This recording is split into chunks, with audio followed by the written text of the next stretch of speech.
विद्यार्थियों नमस्कार। मैं रमन कुमार अपने चैनल में स्वागत करता हूं। तो विद्यार्थियों आज मैं लेकर आया हूं इतिहास भाग 2 का अध्याय 7। तो अध्याय 7 का नाम है एक साम्राज्य की राजधानी विजयनगर। तो आप भी अब पुस्तक से पढ़ना चाहते हैं तो आप अपनी पुस्तक उठाकर आप जो मैं पढ़ा रहा हूं उससे संबंधित उत्तर आपकी पुस्तक में मिलेंगे। आप पुस्तक उठाकर पढ़ सकते हैं। तो अध्याय 7 में आज विजयनगर साम्राज्य के बारे में पढ़ेंगे। तो सबसे पहला प्रश्न आता है, हम्पी के भग्नावशेषों के अध्ययन में कौन सी पद्धतियों का प्रयोग किया गया। तो बच्चों आज जो आपने पढ़ा है हम्पी के भग्नावशेष। अब हम्पी क्या है? हम्पी एक स्थान का नाम है और भग्न अवशेष, भग्नावशेष, भग्न का मतलब है टूटा हुआ और अवशेष मतलब जो शेष बचे हुए हैं। तो जो शेष बचे हुए अवशेष हैं, भग्न, भग्न का अर्थ होता है टूटा हुआ। तो जो टूटे हुए अवशेष बचे हुए हैं उनका अध्ययन किया जाता है इतिहास की जानकारी के लिए। तो इतिहास की जानकारी के लिए अध्ययन में कौन सी पद्धतियों का प्रयोग किया गया। तो हम्पी में जो इतिहास की जानकारी के साधन हैं, तो इतिहास की जानकारी के साधनों में कौन सी भग्नावशेषों की जानकारी के लिए कौन सी पद्धतियों का या तकनीकी का प्रयोग किया गया। फिर अथवा में हम पढ़ सकते हैं कि हम्पी की खोज के लिए किस प्रकार के कार्य किए गए, कि हम्पी की खोज के लिए कौन कौन से कार्य किए गए, क्या प्रयास किए गए, किसके द्वारा प्रयास किए गए। तो इसमें से 3 और 2 अंक के प्रश्न उत्तर आते हैं, इसी हिसाब से हम पढ़ाएंगे। आप अपनी पुस्तक से पढ़ सकते हैं विजयनगर साम्राज्य। और अथवा में यह भी प्रश्न हो सकता है कि हम्पी की खोज और अध्ययन के लिए कौन कौन से साधनों का प्रयोग किया। तो जो इतिहासकार हैं उन्होंने हम्पी की खोज के लिए जो उसमें भग्न अवशेष मिले हैं तो उनकी खोज के लिए कौन कौन से साधनों का प्रयोग किया है। तो बच्चों उत्तर आता है कि हम्पी के भग्नावशेषों के अध्ययन के लिए सबसे पहले सर्वेक्षण मानचित्र तैयार किया गए। तो पहले तो क्या किया गया? सर्वेक्षण मानचित्र तैयार किया गया। और कुछ जानकारियां विरूपाक्ष मंदिर तथा पंपा देवी के पूजा स्थलों के पुरोहितों की स्मृतियों से प्राप्त हुई हैं। तो पहला कार्य किया गया सर्वेक्षण मानचित्र तैयार किया गया। दूसरा है विरूपाक्ष मंदिर और पंपा देवी के पूजा स्थलों के पुरोहितों की जो स्मृतियां प्राप्त हुई हैं, इनसे भी हमें तमाम जानकारियां प्राप्त होती हैं। तो उसके कुछ समय बाद छाया चित्रकारों ने, जो फोटोकार हैं या छाया चित्रकार हैं, फोटो लेने वाले हैं, तो इसके भवनों के चित्र संकलित किए हैं। और इन भवनों के चित्रों को संकलन करके फिर उनका अध्ययन किया गया। तो संकलितकर्ताओं ने हम्पी और उसके आसपास से अनेक मंदिरों के अभिलेखों को एकत्र किया।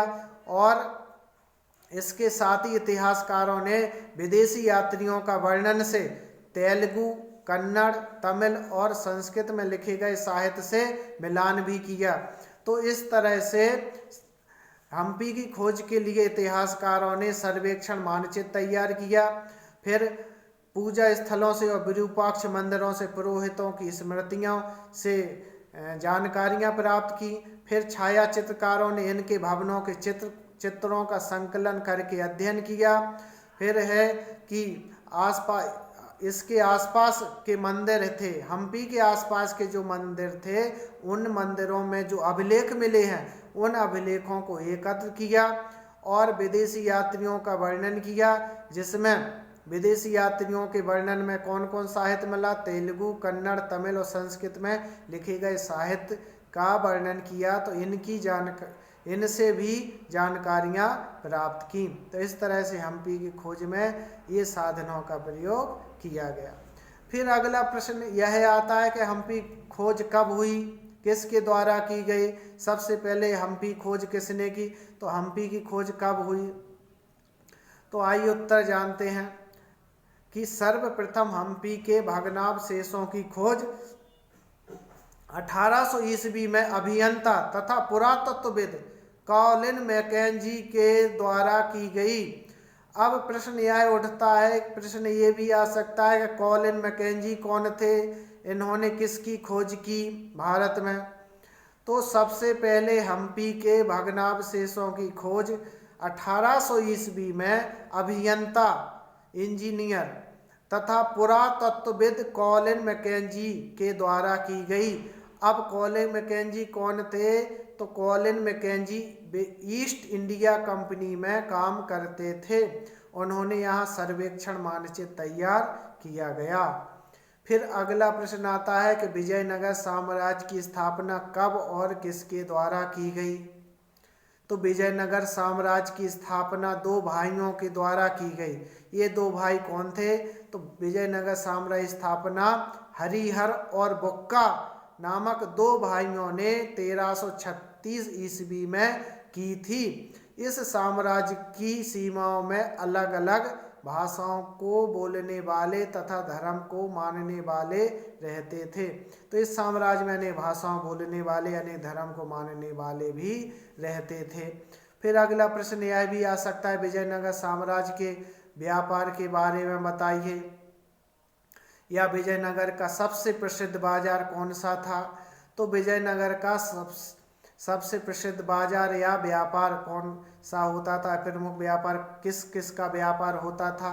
तो व्यापार के बारे में हम जानकारी लेते हैं। तो विजयनगर साम्राज्य दक्षिण भारत का सबसे शक्तिशाली साम्राज्य था। तो विजयनगर साम्राज्य के व्यापारों में घोड़ों का आयात होता था। तो घोड़ों का सबसे अधिक आयात होता था, यानी विदेशों से घोड़े मंगाए जाते थे। घोड़ों के व्यापारियों को कुदिरई चेट्टी भी कहा जाता था। प्रश्न आ सकता है, कुदिरई चेट्टी किसे कहा जाता था? तो जो घोड़े के व्यापारी थे या जो घोड़ों का व्यापार करते थे उनको कुदिरई चेट्टी भी कहा जाता था। ये सब उत्तर मैंने पुस्तक में से लिए हैं। इतिहास कक्षा 12वीं की जो NCERT की बुक है, आप उनसे इन पुस्तकों को, इन उत्तरों को अपनी पुस्तक से उतार सकते हैं। तो लेते हैं कि विजयनगर साम्राज्य में जो घोड़ों का आयात करते थे उन व्यापारियों को कुदिरई चेट्टी कहा जाता था। तो यहाँ पर सबसे ज़्यादा घोड़ों का आयात होता था। विजयनगर के बाजारों में और किसका व्यापार होता था? तो विजयनगर के बाजार मसालों, वस्त्रों तथा रत्नों के लिए बहुत प्रसिद्ध था। यहाँ की जनता आर्थिक रूप से समृद्ध थी, खूब धनी थी। तो आर्थिक रूप से समृद्ध होने से महंगे रत्नों, आभूषणों, विदेशी वस्त्रों की अधिक मांग होती थी तथा अधिक व्यापार होने से राजस्व प्राप्त होता था, जिससे राज्य की आर्थिक स्थिति और अधिक समृद्ध हो गई।